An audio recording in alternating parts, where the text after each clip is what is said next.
Fala galera, sejam bem-vindos a mais uma resolução de questões do Pré-ENEM. Bora nessa? Bom dia, boa tarde, boa noite, atmosfera fervente, boa noite mundo, boa noite os quatro cantos do planeta, moro? Galera, a próxima questão, a questão 60, tem uma relação entre literatura e filosofia. O enunciado da questão diz o seguinte: em A Morte de Ivan Illich, Tolstói descreve com detalhes repulsivos o terror de encarar a morte iminente. Illich adoece depois de um pequeno acidente e logo compreende que se encaminha para o fim de modo impossível de parar. Nas profundezas de seu coração, ele sabia estar morrendo, mas em vez de se acostumar com a ideia, simplesmente não fazia e não conseguia compreendê-la. A pergunta é o seguinte: o texto descreve a experiência do personagem de Tolstói diante de um aspecto incontornável das nossas vidas. Este aspecto foi um tema central na tradição filosófica qual? Letra A, marxista no contexto do materialismo histórico. Letra B, logicista no propósito do entendimento dos fatos. Letra C, utilitarista no sentido da racionalidade das ações. Letra D, pós-modernista na discussão da fluidez das relações. E letra E, existencialista na questão do reconhecimento de si. Vamos analisar as alternativas. A letra A, marxista no contexto do materialismo histórico, não pode ser, pois, de acordo com Marx, não existe um indivíduo formado fora das relações sociais. Essas relações, por seu lado, são determinadas pela forma de produção da vida material, ou seja, pela maneira como os seres humanos trabalham e produzem os meios necessários para a sustentação material das sociedades. O enunciado da questão não tem nada a ver com o marxismo, certo? A letra B, logicista, no propósito de entendimento dos fatos. A resposta está na citação, que contraria essa alternativa quando fala que, nas profundezas do seu coração, ele sabia estar morrendo, mas em vez de se acostumar com a ideia, simplesmente não o fazia e não conseguia compreendê-la. Então, isso contraria esse aspecto logicista no propósito do entendimento dos fatos. Ele sabia que estava morrendo, mas não compreendia por quê. E por que ele não compreendia por quê?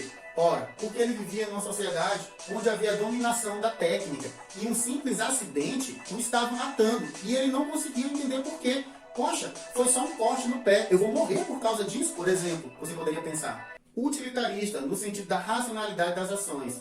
Essa alternativa também está totalmente descartada.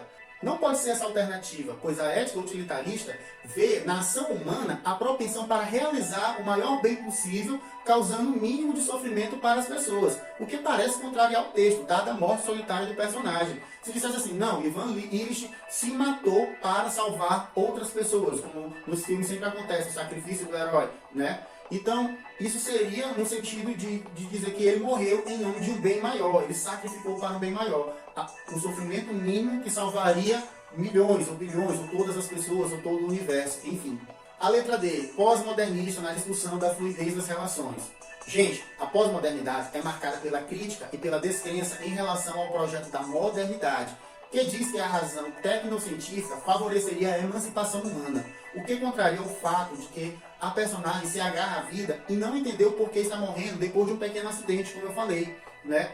Tipo, não pode ser a pós-modernidade, porque ele estava confiante no aspecto moderno, de que a ciência e a tecnologia e a medicina, por exemplo, poderiam salvá-lo. Ele não estava morrendo e não sabia por quê. A alternativa é existencialista, na questão do reconhecimento de si. De acordo com essa concepção, a existência precede a essência. Isso significa que o ser humano é um nada quando nasce, isto é, quando passa a existir. Só depois, à medida que vai existindo e se definindo, é que passa a ser algo. Portanto, a inevitabilidade da morte faz com que o ser humano a encare de forma que ela realmente é, o fim de sua existência e o limite de sua liberdade de ação e de escolha. Portanto, pessoal, a resposta para essa questão é a letra E, existencialista, na questão do reconhecimento de si. Pois, como diz a citação, nas profundezas de seu coração, ele sabia estar morrendo. Mas em vez de se acostumar com a ideia, simplesmente não o fazia e não conseguia compreendê-la. Por quê? Porque ele tinha o desejo de viver. É na hora da morte em que as pessoas querem mais viver, certo? Então é um aspecto existencial, beleza? Galera, agora nós vamos falar sobre a questão 62, cujo enunciado diz o seguinte: Sexto rei sumério, governante entre os séculos 18 e 17 a.C., o nascido em Babel, Camur-Rabi, que é a pronúncia em babilônico, foi fundador do primeiro Império Babilônico, correspondente ao atual Iraque. Fogo na Babilônia! Unificando amplamente o mundo mesopotâmico, unindo os semitas e os sumérios e levando a Babilônia ao máximo esplendor. Fogo na Babilônia! Então vamos acabar.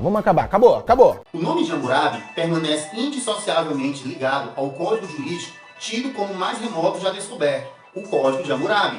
O legislador babilônico consolidou a tradição jurídica, harmonizou os costumes e estendeu o direito e a lei a todos os súditos. Nesse contexto de organização da vida social, as leis contidas no código citado tinham o sentido de, vamos às alternativas, letra A, assegurar garantias individuais aos cidadãos livres. Letra B, tipificar regras referentes aos atos dignos de punição. Letra C, conceder benefícios de indultos aos prisioneiros de guerra.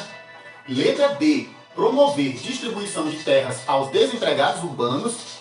Letra E, conferir prerrogativas políticas aos descendentes de estrangeiros. Então, para fazer vocês compreenderem melhor essa questão, vou recorrer ao livro Sapiens do professor Noah Harari, onde ele trata de Hammurabi e seu código da seguinte forma. Harari diz que este foi uma coleção de leis e decisões judiciais cujo objetivo é apresentar Hammurabi como modelo de um rei justo e servir como base para um sistema jurídico mais uniforme em todo o Império Babilônico e ensinar às gerações futuras o que é justiça e como age um rei justo. O texto começa afirmando que os deuses Anu, Enlil e Marduk, as principais deidades do panteão mesopotâmico, nomearam Hammurabi para fazer a justiça prevalecer na terra, abominar o que é mau e perverso e impedir que os fortes oprimam os fracos. Então lista cerca de 300 julgamentos de acordo com a seguinte fórmula estabelecida. Se tal coisa acontecer, tal é o julgamento. Por exemplo, os julgamentos do 196 ao 199 afirmam o seguinte, vamos a eles. O 196. Se um homem superior arrancar o olho de outro homem superior, deverá ter seu olho arrancado. Se ele quebrar o osso de outro homem superior, deverá ter seu osso quebrado. Se ele arrancar o olho de um homem comum, ou quebrar o osso de um homem comum, deverá pagar 60 ciclos de prata.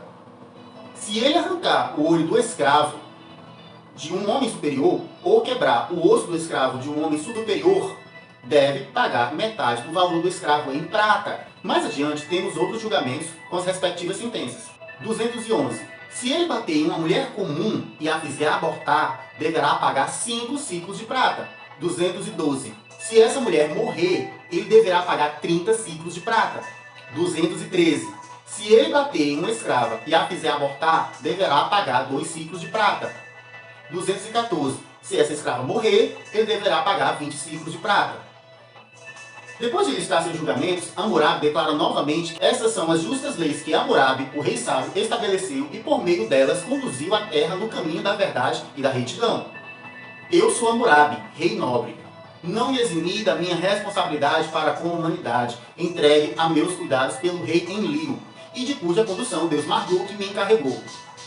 Pessoal, de acordo com o professor Harari, o Código de Hammurabi afirma que a ordem social babilônica tem origem em princípios universais e eternos de justiça ditados pelos deuses. O princípio da hierarquia é de suma importância. De acordo com o Código, as pessoas estão divididas em 2 gêneros e 3 classes: os superiores, os comuns e os escravos. Os membros de cada gênero e classe têm valores diferentes. A vida de uma mulher comum vale 30 ciclos de prata, e a de uma escrava vale 20 ciclos de prata, ao passo que o olho de um homem comum, um homem, vale 60 ciclos de prata.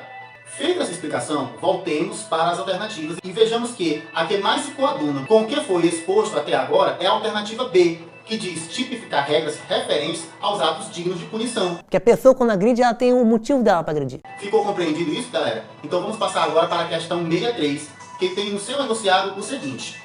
Desde o mundo antigo e sua filosofia, que o trabalho tem sido compreendido como expressão de vida e degradação, criação e infelicidade, atividade vital e escravidão, felicidade social e servidão, trabalho e fadiga.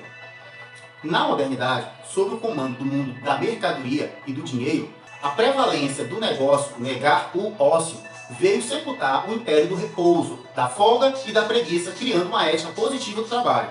Agora a pergunta: o processo de ressignificação do trabalho nas sociedades modernas teve início a partir do surgimento de uma nova mentalidade influenciada pela, vamos às alternativas. Letra A, reforma higienista, que combateu o caráter excessivo e insalubre do trabalho fabril. Letra B, reforma protestante, que expressou a importância das atividades laborais no mundo secularizado. Letra C, força do sindicalismo, que emergiu no esteio do anarquismo, reivindicando direitos trabalhistas. E letra D, participação das mulheres em movimentos sociais defendendo o direito ao trabalho. E por fim, letra E, visão do catolicismo que, desde a Idade Média, defendia a dignidade do trabalho e do lucro. Bom, galera, a alternativa A, que trata da reforma higienista, que combateu o caráter excessivo e insalubre do trabalho fabril, não pode ser, pois isso já aconteceu com a Revolução Industrial e o processo de ressignificação do trabalho nas sociedades modernas teve início a partir do surgimento de uma nova mentalidade, que surgiu com o quê? Com a Reforma Protestante. Portanto, a alternativa correta é a letra B, pois foi a Reforma Protestante que expressou a importância das atividades laborais no mundo secularizado. Lembre-se da questão da ética da prosperidade de João Calvino. E como muitas igrejas protestantes levaram isso até os dias de hoje, com a questão do Evangelho da Prosperidade. Pessoal, aqui cabe uma pequena explicação a respeito desse termo secular. Prestem atenção porque agora vai ser filosofia política pura. Agora a coisa vai ser mais profunda. Então, inicialmente, podemos definir a palavra secularização como tendo sua origem no latim seculare, que sugere uma ideia de época ou era. Dentro do direito canônico, ainda na Idade Média, o termo secularização foi utilizado para designar o processo em que os clérigos retornam ao laicato, ou seja, retornam para a vida pública, a vida das pessoas comuns. Mas no sentido mais recente, o termo pode ser subdividido em duas definições, que são: nos círculos anticlericais e dito progressistas, significa a libertação do homem da tutela da religião, enquanto nos círculos ligados às igrejas tradicionais, significa a descristianização e paganização, embora alguns filósofos, como Charles Taylor, defendam que a secularização é uma realização completa e, por consequência direta, do cristianismo. Em meados do século XIX, George Holloway defendeu a ideia de que deveria ser feita uma reflexão dos problemas humanos sem o uso de explicações sobrenaturais, com a adoção do secularismo e seu sistema de crenças baseados na razão e na ciência no lugar do cristianismo. Posteriormente, Berger, em seu livro A Dessecularização do Mundo, fez uma distinção terminológica entre secularismo e secularização. Enquanto a secularização traz consigo a ideia de que a modernização leva necessariamente a um declínio da religião, tanto na sociedade como na mentalidade das pessoas, sendo, pois, neutra, no secularismo temos a ideia iluminista de que esse declínio é algo positivo e está, portanto, carregado de conteúdo ideológico. Portanto, galera, eu continuarei aqui citando Berger, que em seu outro livro, O Dossel Sagrado, Elementos para uma Teoria Sociológica da Religião, afirma o seguinte: por secularização, entendemos o processo pelo qual setores da sociedade e da cultura são subtraídos à dominação das instituições e símbolos religiosos.